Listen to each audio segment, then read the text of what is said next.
Well, Sandy, thank you so much for stopping what you've been doing and taking time to talk with us about art and learning. How are you doing today? I'm doing pretty good. The sun is shining and I feel good, so that's a blessing in itself. Perfect. Yeah, absolutely. Well, maybe we could just start with you telling us a little bit about your background and experience in higher education with the arts. Okay. Um, I consider myself a life learner. So I've been in higher education a long time, not only teaching, but I got my first degree in 1971. And 40 years later, in 2012, I got my last degree. So I've been in around higher education for a very long time, both taking classes and teaching classes. Um, I started in New York City, got my first degree as an associate's degree in apparel design and at the notorious Fashion Institute of Technology. And that yielded about 30 years of a very successful career. But I also learned really early on that it was really important to use both hemispheres of my brain. And I started taking night classes in business management. So I could see that not only the creative right side of the brain needed to be balanced well with the left side, the logic, and mixing business with creativity became a kind of a hunger for me early on. And I also got to see that it worked really well. It made me outstanding from other people. So I can see that art mixed with good business sense is also a very valuable thing. Art and research go hand in hand. Absolutely. Um, and I think saying your last statement is a perfect segue for my next question, which is why do you feel art is important in the learning process, both in the academic world and in life?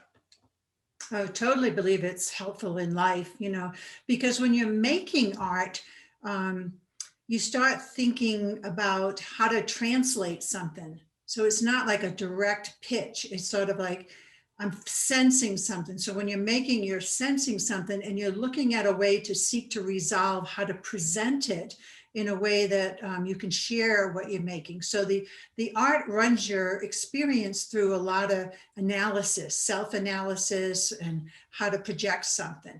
Now, when you're viewing art, a lot of the same thing happens. You're not seeing things in a linear fashion. It's very non-linear. You're looking at a work of art and you're trying to analyze, what does this mean? You're looking at ways to resolve, why is the symbolism there? So your mind is being exercised in very non-linear ways. I almost feel like it's mind mapping.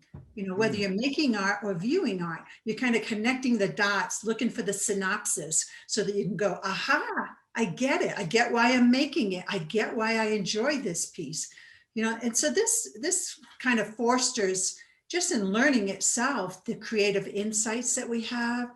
It helps us solve problems. It helps us to be innovative and different and unique, unique in your own personality. If you have a creative way of even assessing yourself, you're going to put yourself together in a creative way that says, this is who I am.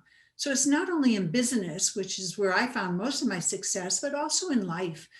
Having an artistic way of looking at the world helps you just bring in new perspectives and provides just an opportunity to explain things differently. I mean, I think that's the joy of it all. That's beautiful. Yeah. I mean, that's enough to ponder right there. But I think I'm going to go on with asking you more questions so that you can continue to elucidate us on some of your thoughts. Let's kind of move into like the Christian realm, I suppose. What would you say, at least from your experience, is one of the bigger challenges for Christians that are in higher education, especially in the art world? Yeah, I've taught at secular art colleges and I've taught at Christian colleges. And my master's and my BFA were at secular colleges. And the biggest challenge is that you can't use your language. You have to find, you're in an environment where the Christian language will be shut down quickly because it has a stereotypical sense to it that people kind of back off from. So you have to learn a way to speak to become accepted and get your concepts and your perceptions out there on an equal level. And then maybe you can share some of your Christian perspectives, but not right off. I found it really difficult. You have to be very, very open-minded and have a lot of grace to commit concepts from the outside of the Christian principles and doctrines to come into your art world, and then try to embrace it in a way to share your perspectives on the same concepts. And I think that's the biggest challenge as a Christian, is to be able to do that with good diplomacy, with confidence, with conviction. And that really takes creating a special vocabulary, that you have to meet people where they're at. I mean, we do that as spreading the gospel too. So you have to meet people where they're at and talk about what they see in the art possibly. And then you may have an opening then to come in with your own language, but it is not easy.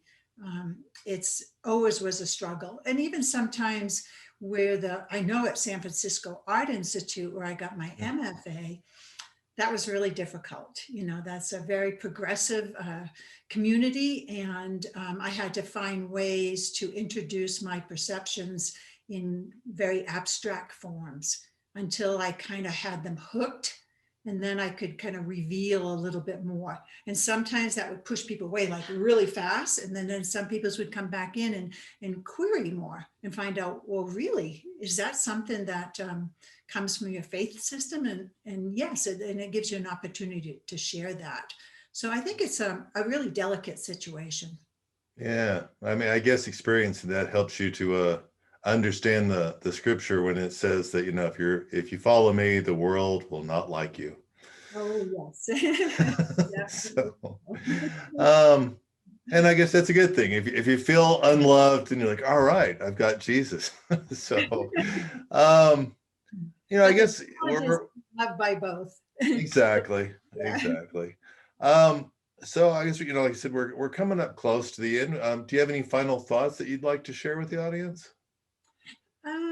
Yeah, I think I would like people to just realize that whether you're creating, you're viewing, or you're engaging in art, to allow yourself to be stimulated, to think in dynamic ways, way beyond the linear perspectives. Allow your brain to see new concepts and new ideas, because the wise people are the ones that know the power of art. They know to have it around all kinds of situations. I'm a real fan of MIT's program of how they keep the arts in all of the architecture and the medicine and all genres. And I think this having an interdisciplinary approach to art in other fields back and forth is what keeps the universe alive with new creativity and innovation. Wonderful. Well, Sandy, thank you so much for sharing your experience and your wisdom with us, and we really appreciate it. And thanks once again. All right. Thank you.